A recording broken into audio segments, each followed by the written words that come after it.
Hi replay viewers, thank you so much for checking out the replay. Don't forget that you can still give hearts during the replay by tapping on the screen. The hearts just lets me know that you're enjoying the information that we are giving out today, and it also lets other people know who are just kind of randomly scrolling through Periscope that the information in our scopes is fun and interesting. What you guys are looking at right now, this is the 30 Herbs in 30 Days. This has our website down here at the bottom, goldenpoppyherbs.com/basics of herbalism. If you go there and sign up for our newsletter, you get a free copy of our ebook on the basics of herbalism. It gives you a lot more in-depth information on the herbs that we talk about here and a bunch of other herbs as well.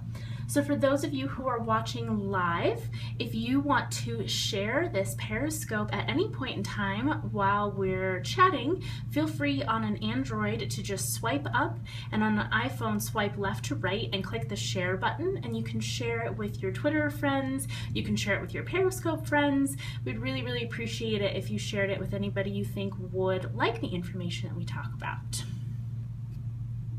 So my name is Sarah, and I am an herbalist and a nutritionist, and I'm the owner of Golden Poppy Herbal Apothecary. We have a store that is located in Fort Collins, Colorado. We also have an online store where you can buy a lot of the products that we make in the store. There's a lot of information on our blog. We have Herb of the Month, all sorts of fun things on there, so definitely check it out. It's goldenpoppyherbs.com. And you are tuning in for the 30 Herbs in 30 Days broadcast. So every day in the month of September, I'm going to be broadcasting on Periscope about a different medicinal herb. And the reason we're doing this is because as an herbal apothecary, there's a lot of people out there who don't know anything about using herbs for health, and they have no idea what an apothecary is. They don't know that there's such a thing as herbalists, and they don't know why they would even want to talk to an herbalist in the first place. So we're here to just give information about the medicinal herbs and kind of tell you some of the ways that we use the different medicinal herbs in the store, and hopefully that sparks a little bit more interest on your side to kind of start learning about ways to use herbs at home for your own health purposes. So definitely, if you guys want to give me hearts, I appreciate the ones I'm getting now. Lets me know that you're enjoying the information that I'm giving to you, so I know that you want me to keep doing these.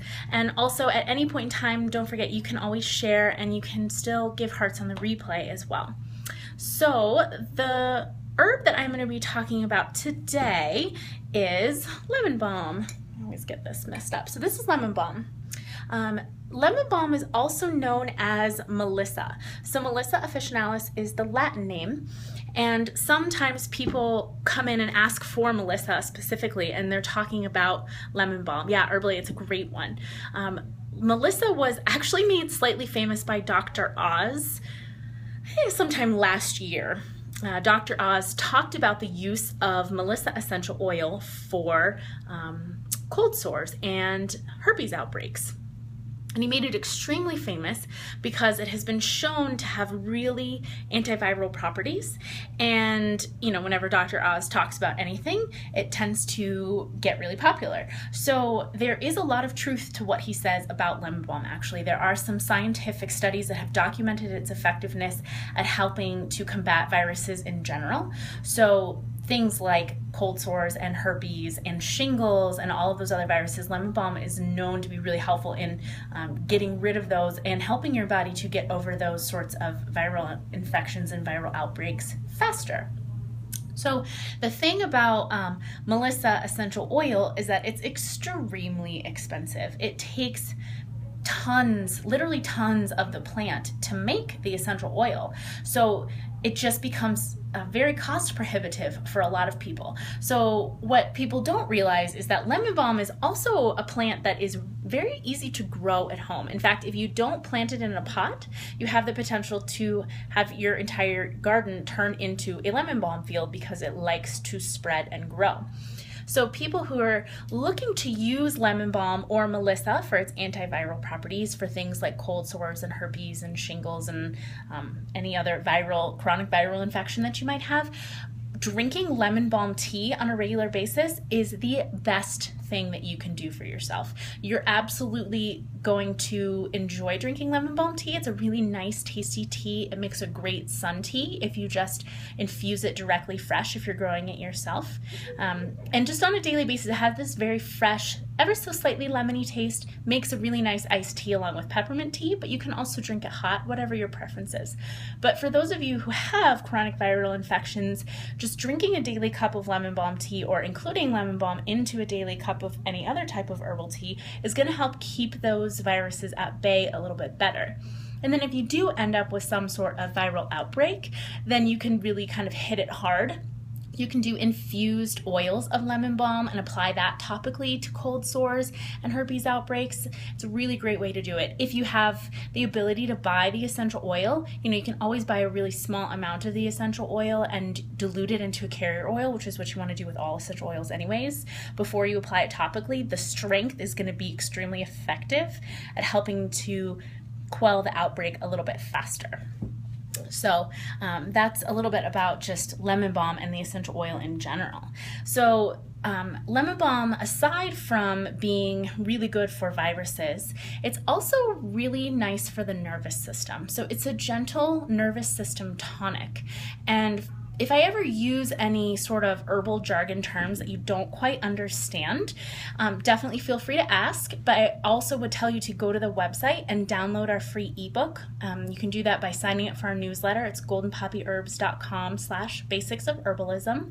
And we have in that ebook basically a little dictionary of a lot of the herbal terms that I use that are probably not familiar to people who haven't used or been using herbs before. So it's a gentle tonic to the nervous system, which means it's really nice for people who are overly stressed or under a lot of stress on a regular basis, or if you just want to keep yourself from getting stressed.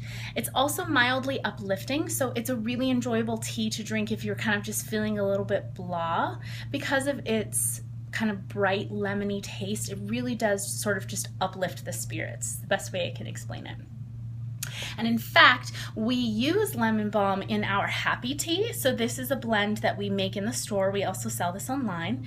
The Happy Tea is a blend of a few different herbs that have all been shown to be really helpful for sort of uplifting the spirits on a regular basis. This one does have St. John's wort in it, however, which is contraindicated for anybody taking any sort of prescription medication. And I mean anything, including birth control, antibiotics, all sorts of stuff, but we'll talk about St. John's wort kind of later on in the month, so you'll get more information on that.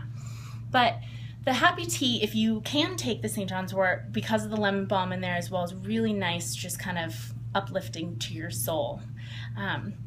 One contraindication to also keep in mind about lemon balm that's not so widely known is that lemon balm can be mildly depressing to your thyroid function. So long-term use of lemon balm, and this is kind of excessive use of lemon balm in the long term, has been shown to lower thyroid function. So if there's any of you out there who are watching who have been told that you have low thyroid or a slow thyroid of any kind, then you definitely don't want to be using lemon balm on a very, very regular basis for a long period of time. So if you're one of those people who, maybe you tend towards cold sores, but you also have a history of just slightly low thyroid function, taking lemon balm on a regular basis probably isn't a good idea. Now, if you end up with a cold sore outbreak, absolutely go ahead and drink some lemon balm tea while you have the outbreak. Use lemon balm essential oil. Where are we located, Dawn? We are located in Fort Collins, Colorado. We also have an online store. It's goldenpoppyherbs.com, so you can check us out there. But so again, if drinking some lemon balm tea while you have the outbreak, perfectly fine. Putting some diluted lemon balm essential oil directly onto the cold sores, perfectly fine. But you don't want to be drinking it on a daily basis as a tonic if that's something that, low thyroid is an issue for you. So, and this is excessive use. And I'm saying excessive use being, you know, if you're having a cup of lemon balm tea on a daily basis and you have normal amounts of thyroid, then you're probably going to be fine. But it is something to just kind of keep in the back of your mind if you end up planting lemon balm in your yard and you make some lemon balm sun tea and you're drinking a giant glass of lemon balm tea every day for 4 months in the summertime, and then all of a sudden you have some weird thyroid numbers come back. It very well could be associated with the lemon balm. So this is one important thing to understand about herbs and herbal medicine in general, is that yes, lemon balm is overall a very safe herb. It is ubiquitous, it's easy to grow, it tastes great, it's wonderful for a lot of different things, but everybody is so different and everybody's body is going to react differently to everything, and there's just no way to know exactly how an herb is going to work for you. So just doing a little bit of research and getting a little bit of an understanding about an herb before you start to use it is a really intelligent thing to do. This isn't to scare people away from herbs. That's the opposite of what I'm trying to do. I'm trying to get everyone to start using herbs because they're wonderful. And the amount of side effects that come along with herbs is insanely small compared to prescription medications. Insomnia and stressful, yeah, herbally, absolutely. So, you know, herbs are overall very safe compared to prescription medications, but just like anything, if you start taking an herb and it doesn't make you feel great, stop taking the herb, even if it's like the thing you're supposed to be taking. If it's not, you know, feeling good for you, then it might just not be the right herb for you. So Herbally mentioned that lemon balm is really good for people with insomnia due to stress. Absolutely true. Because of its kind of toning effect on the nervous system and its soothing effect on the nervous system, if people are overly stressed, any of you can, you know, tell me, okay, so if this is you, I'm going to describe this. Give me a little thumbs up if this is you. When you get really stressed, you ever feel like your nervous system is kind of fried? Like if your nervous system were a bunch of wires, they kind of got a little bit frayed all along the edges, right? That's kind of like your nervous system just like overactive. Yeah, like you just feel frayed. So what lemon balm can do, lemon balm very gently goes in there and kind of like soothes all of that out. It really just like calms your nervous system down. And this is not in a sedative way where it like makes you feel sleepy, because lemon balm is great during the daytime. It really just kind of nourishes your nervous system so that it's working a little bit better and it's a little bit softer. Yeah, is Paige your actual name? Yeah, lemon balm is an herb that we have a lot of people buy. Miranda, nice to meet you, Miranda. A lot of people come in and get lemon balm and just drink lemon balm tea. Lemon balm ends up in a lot of the customized formulas that we make. Been following for 3 days. Awesome, great, that's exciting. It ends up in a lot of the customized formulas. Is it an adaptogen, Dawn? Yeah, I would actually put lemon balm into the adaptogen category.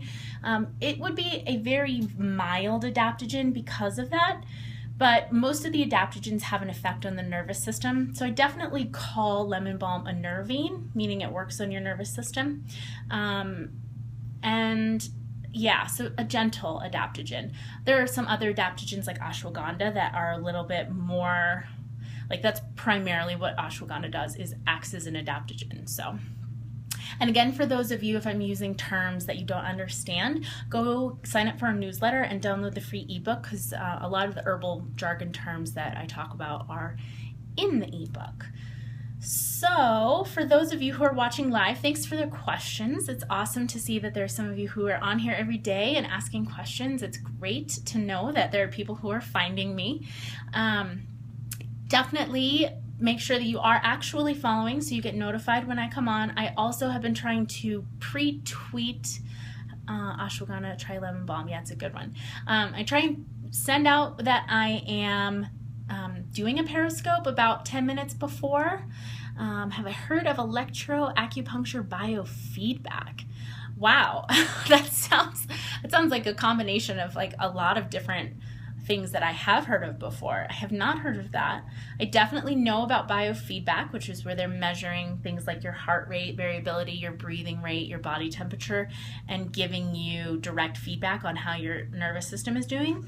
And I know what acupuncture is. It seems like a combination of those two things could be really interesting, but yeah, I haven't directly experienced it myself, so I can't say for sure about that. But yeah, definitely check us out on Facebook as well. Follow us on Instagram. Perfect. Oh my gosh, I'm really excited. So yeah, I've been trying to put it out on Instagram and Twitter and Facebook, and just like get the word out that I'm doing these live broadcasts. So I'm glad that the Instagram one worked. So food sensitivities and allergies. Yeah, interesting. There's so many things out there. It's all amazing and wonderful, and impossible to know everything about everything, right? Although I'm sure most of us wish we could. So again, those of you who are watching live, thank you so much for your questions. For anyone watching the replay, if you have questions and you'd like to send them to me, you can find our contact page on our website. Again, that's goldenpoppyherbs.com. And feel free to shoot us an email, ask us some questions. Search around on our blog. We have a lot of monographs posted about individual herbs on the blog. Lots of fun information on there as well. And if you are ever in the Fort Collins area, feel free to stop in the store and say hello. And I do one-on-one consultations both in person and via like Skype or FaceTime for people who don't live in the Fort Collins area if you're ever interested in something like that. So again, thank you all for the love. I like the little pink and purple hearts right now. It's fun. And again, I will see you all tomorrow. Have a nice day.